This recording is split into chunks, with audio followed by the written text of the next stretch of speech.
doing a quick demo anyway. And then you've got your isopropyl, and you can drop it on or you can spray it on. If you run out, just let me know because I'll get you some more. Right, and then the more you spray on, you will actually be able to, and that there I did it about 4 weeks ago. What? Oh, look at that. Yeah, and then you can just move it around. You can do things like you can use a straw to move it around, right?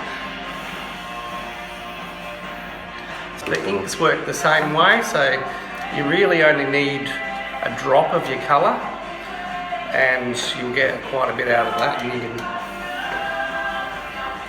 shape it and move it around.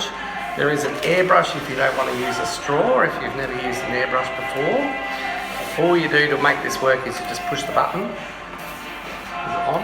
Yeah, it is.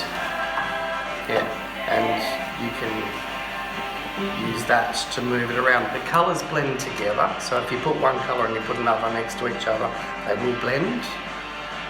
If you don't want them to blend, what you do is you do one, let it dry, and then you can do another one sort of over the top of it, and then they won't blend so much.